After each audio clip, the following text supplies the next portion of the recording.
नमस्कार दोस्तों, स्वागत है आपका अनुपम आईएएस अकेडमी पर। आज हम बात करेंगे कि औरंगज़ेब की जो धार्मिक नीतियाँ हैं, वह नीतियाँ किस प्रकार की थी और कैसे उसने भारतीय समाज में इतने बड़े परिवर्तन किए, जिसका प्रभाव हम आज तक देख पाते हैं। तो औरंगज़ेब की जो धार्मिक नीतियाँ हैं, वह मेंस के लिए बहुत ज़्यादा इम्पोर्टेंट है, क्योंकि मेंस में ऐसे प्रश्न बार-बार पूछे जाते हैं कि इन धार्मिक नीतियों के साथ समाज में क्या-क्या परिवर्तन हुए या इन धार्मिक नीतियों का जो वास्तविक उद्देश्य था, वह क्या था? तो आज हम औरंगज़ेब की जो धार्मिक नीति है उसके विषय में डिटेल से समझेंगे और यह समझेंगे कि इस नीति का जो समाज पर इम्पैक्ट है, वह इम्पैक्ट क्या था?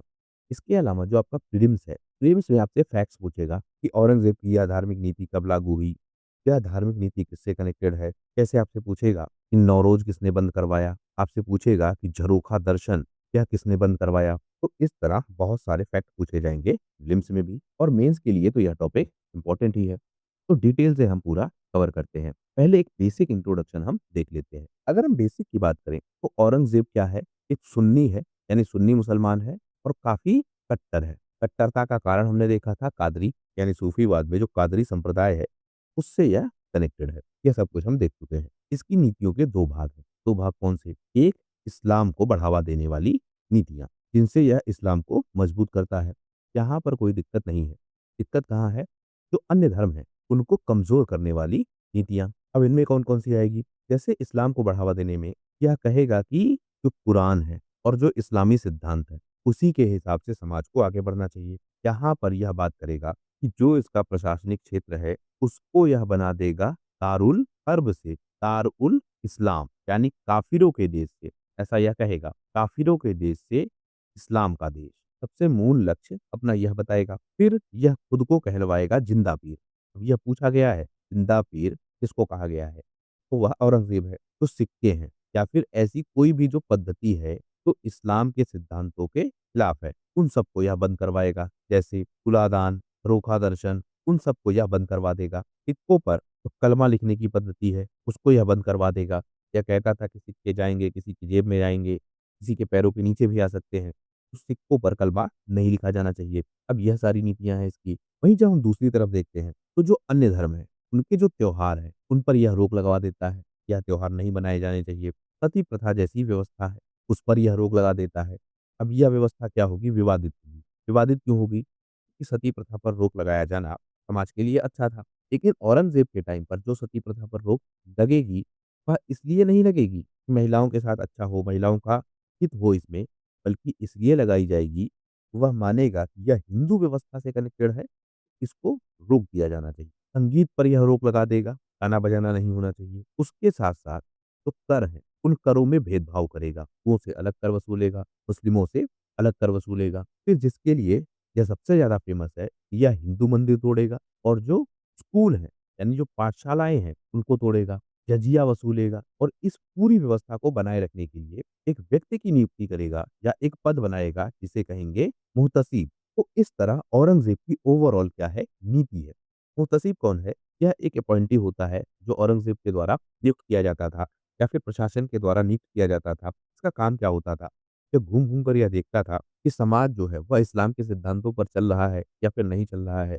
कोई गैप है, किसी तरह की कोई समस्या है, तो उसको यह रिपोर्ट करता था। औरंगज़ेब उसके बेसिस पर फिर डिसीज़न लेता था। तो यह ओवरऑल जो औरंगज़ेब की पॉलिसी है, ख़ास करके जो इसकी धार्मिक पॉलिसी है, वह हमने समझी। अब हम डिटेल से देखते हैं, तथ्यों को देखते हैं और जो परीक्षा के लिए इम्पोर्टेंट फैक्ट्स हैं, उनको कवर कर लेते हैं। सबसे पहले इसका शासनकाल आपसे पूछा जा सकता है, तो 1658 से लेकर 1707 तक यह इसका शासनकाल है और यहीं से माना जाता है, यानी इसकी डेथ के बाद से यह माना जाता है कि जो मुगल साम्राज्य है, उसका पतन प्रारंभ हो गया। ध्यान क्या रखेंगे आप? यह सुन्नी मुसलमान है, यानी मुगल क्या है? सुन्नी मुसलमान है। हमने शिया और सुन्नी का जो विवाद है, खास करके मुगलों के टाइम पर, उसको भी समझा है कि कैसे औरंगज़ेब ने अपने समय काल में तो बहुत सारे शिया मुसलमान हैं, स्पेशली जो आपका बहमनी साम्राज्य है और उसके जो उत्तराधिकारी साम्राज्य है, तो मुख्यतः क्या थे? शिया थे। उनका बहुत नुकसान किया है। तो औरंगज़ेब ने अपनी नीतियों के कारण मुस्लिम धर्म का भी ठीक-ठाक नुकसान किया है। यह बात करता है कुरान की, यह बात करता है शरिया की, यानी इस्लामी कानूनों के आधार पर समाज चलना चाहिए, इसकी यह बात करता है। 2 भाग हमने देखे, एक जो इस्लाम को बढ़ावा देंगे, जिसमें यह कहेगा कि दारुल हर्ब से बना देंगे दारुल इस्लाम, इस्लाम का देश बना देंगे, जहाँ जितने भी काफ़िर हैं या गैर इस्लामिक लोग हैं, इनको हटा दिया जाएगा या फिर इनको कन्वर्ट कर दिया जाएगा और इस पूरे देश को इस्लामी देश बना दिया जाएगा। यहाँ पर जो भी नियम कानून होंगे, वह इस्लाम के ही आधार पर होंगे। खुद को कहलवाता था यह जिंदा पीर। और एक बात और इसके विषय में है, यह जाना जाता है शाही दरवेश के रूप में। शाही दरवेश कौन? क्योंकि यह शराब नहीं पीता है, कुरान पढ़ता है, इस्लाम की नीतियों को बहुत कट्टरता के साथ फ़ॉलो करता है। यानी अगर हम पूरा मुगल साम्राज्य देखें तो उसमें व्यक्तिगत रूप से कोई इस्लाम के प्रति इतना समर्पित है, तो वह व्यक्ति कौन है? औरंगज़ेब है। यह मानता था कि सिक्कों पर कलमा नहीं लिखा जाना चाहिए। इसी तरीके से संगीत समारोह पर इसने रोक लगा दी, अंग उत्पादन पर इसने रोक लगा दी, शराब पीने पर और जुआ खेलने पर इसने प्रतिबंध लगा दिया। अब ये देखिए जो आपका ये जुआ खेलने वाला मामला है, जब यहाँ हम बात करते हैं जहांगीर की और यहाँ हम बात करते हैं शाहजहाँ की, तो उस समय यह अलाउ था। इसमें भी हम देखते हैं कि जो आपका दीपावली का उत्सव है, वहाँ पर कुछ टाइम के लिए छूट मिलती थी। यानी ओवरऑल जो जुआ खेलने की व्यवस्था है, वह इस्लाम के विरुद्ध है। लेकिन इन लोगों ने कुछ छूट दी थी। यहीं जो शराब पीने की बात है, जहांगीर खुद खूब शराब पीता था। शाहजहाँ के साथ भी यही है। तो शराबबंदी नहीं थी। लेकिन जो औरंगज़ेब है, वह शराब नहीं पीता था। तो उसने क्या किया? शराब पर भी रोक लगा दी। अब इससे एक बात और समझ में आती है, जो सामाजिक सिद्धांत है, वह राजा की या हम कहें जो प्रतिनिधि है, उसकी व्यक्तिगत योग्यता पर तय होती है। क्योंकि यहाँ आप देखेंगे, यहाँ पर जो सामाजिक सिद्धांत था, वह यह था, जुआ नहीं खेलेंगे लेकिन शराब पी सकते हैं। औरंगज़ेब के टाइम पर क्या हुआ? ना शराब पिएँगे, ना जुआ खेलेंगे। क्यों? क्योंकि औरंगज़ेब भी इन्हीं नियमों पर चलता था। हालाँकि इन नियमों में इतनी ज़्यादा दिक्कत नहीं थी। दिक्कत कहाँ थी? जब यह गैर मुसलमानों के प्रति और स्पेशली हिंदुओं के प्रति बहुत कठोर नीतियाँ अपनाता है। जैसे जो पारसी धर्म है, उसका एक त्योहार होता था नौरोज़, उसके आयोजन को यह बंद करवा देता है। यह भी इम्पोर्टेंट फैक्ट है। पूछा जाता है कि नौरोज़ को किसने बंद करवाया था? तो वह था आपका औरंगज़ेब। नौरोज़ को बंद करवा दिया। 1663 में इसने सती प्रथा पर भी रोक लगा दी। हिंदुओं पर तीर्थ यात्रा कर लगाए। हालाँकि हम देखते हैं कि जब अकबर का टाइम है, वहाँ पर भी सती प्रथा को रोके जाने का प्रावधान दिखता है। क्या यह प्रयास हमको दिखता है कि सती प्रथा रोकी जाएगी? लेकिन औरंगज़ेब इस पर रोक लगा देता है, परमानेंटली। इन सब के अलावा 1668 में ही यह हिंदू त्योहारों और उत्सवों को मनाए जाने से रोक देता है। अब यहाँ जब हम आगे देखेंगे, तो एक नाम आपको याद होगा, जसवंत सिंह। इनके विषय में हम डिटेल से भी देखेंगे। इनकी मृत्यु के बाद ऐसे बहुत सारे परिवर्तन होंगे, जो हिंदुओं पर डायरेक्ट अटैक होगा। ऐसा क्यों होगा? डिटेल से हम समझें। फिलहाल 1668 में यह हिंदू त्योहारों, हिंदू मेलों, सार्वजनिक उत्सव इन सब पर यह रोक लगा देता है। औरंगज़ेब कहता है कि बहुदेववाद या फिर बुत परस्ती, मूर्ति पूजा नहीं होनी चाहिए। यह सब कुछ क्या है? इस्लाम के विरुद्ध है। इनके अलावा तो यह भीड़-भाड़ होती थी, मेले होते थे, यह अक्सर क्या बनते थे? केंद्र बनते थे। इसका विद्रोहों का। लोग यहाँ पर इकट्ठा होते थे, अपने विचारों को साझा करते थे और ऐसे विचार जो राज्य से कनेक्टेड नहीं होते थे, उन विचारों को लेकर लोग कई बार एक हो जाते थे और विद्रोह होने की जो संभावना है, वह बढ़ जाती थी। तो उस कारण से भी यह रोक लगाता है। अब यहाँ आप 2 एंगल से देखेंगे। एक राजनैतिक एंगल, जहाँ पर यह राजनैतिक कारणों से रोक लगाएगा। दूसरा धार्मिक एंगल, यानी धार्मिक कारणों से भी यह रोक लगाएगा और राजनैतिक कारणों से भी यह रोक लगाएगा। दोनों एंगल आपको देख कर चलना है। इस सब के साथ-साथ 1668 में ही यह संगीत पर भी पूरी तरीके से रोक लगा देता है। इसके बाद जो मुस्लिम व्यापारी है, इनसे यह 2.5% कर वसूलता है। वहीं जो हिंदू हैं, उनसे 5% तक यह कर वसूलता है। यानी हिंदुओं से दुगना कर वसूला जाता है औरंगज़ेब के समय। और यह क्या है? प्रशासन की नीति के तहत। ऐसा नहीं है कि इससे पहले ऐसा नहीं हुआ।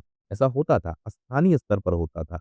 लेकिन औरंगज़ेब के टाइम पर यह प्रशासनिक रूप से होने लगा, यानी आधिकारिक रूप से होने लगा। 1665 में इसने क्या किया? जो चुंगी है या कस्टम ड्यूटी है, उसमें क्या कहा कि जो मुस्लिम व्यापारी हैं, वह 2.5% देंगे चुंगी और जो हिंदू व्यापारी हैं, वह 5% तक चुंगी देंगे। लेकिन 1667-68 में जब आप देखेंगे कि जसवंत सिंह की डेथ होगी, उसके बाद जो मुस्लिम व्यापारी हैं, उनको चुंगी से पूरी तरीके से मुक्ति दे देगा। यानी व्यापारिक कर उनसे नहीं वसूला जाएगा। वहीं हिंदुओं से 5% तक व्यापारिक कर वसूला जाएगा। अब यहाँ पर दिक्कत और बढ़ेगी। एक तो यह खूब सारे अभियान करेगा और उन अभियानों में यह खर्च खूब करेगा। बहुत सारा इसका पैसा खर्च होगा। जब एक वर्ग से यह कर लेना बंद कर देगा, यानी मुस्लिमों से कर नहीं लेगा और जो प्रशासन चलाना है, उसके लिए क्या है? राशि आवश्यक है, खर्च तो वहाँ पर होगा ही।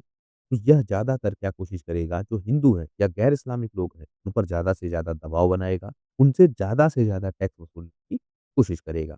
यहाँ पर भी हमको मतभेद दिखेगा। इससे क्या होता है, जो गैर मुस्लिम है, उन पर बहुत ज़्यादा प्रेशर पड़ता है। वहीं जो मुस्लिम व्यापारी हैं, उनको यह काफ़ी ज़्यादा सपोर्ट करता है। तो एक भेदभाव जैसी जो स्थिति है, वह व्यापारिक वर्ग में भी आएगी कि प्रशासन किसी एक वर्ग को सपोर्ट कर रहा है और दूसरे वर्ग के खिलाफ है। इसके साथ जो हिंदू मंदिर है, हिंदू पाठशालाएँ हैं, उन सबको भी यह तोड़ने की कोशिश करता है। औरंगज़ेब का एक शाही आदेश है। शाही आदेश कब का है? 9 अप्रैल 1669 का। अब यहाँ पर यह क्यों लिखा गया है? इसका कारण यह है कि बार-बार यह कहा जाता है कि औरंगज़ेब ने ऐसा कोई शाही आदेश नहीं दिया था, यानी राजा ने कोई ऐसा आदेश नहीं दिया था रिटन रूप से कि मंदिरों को तोड़ा जाए।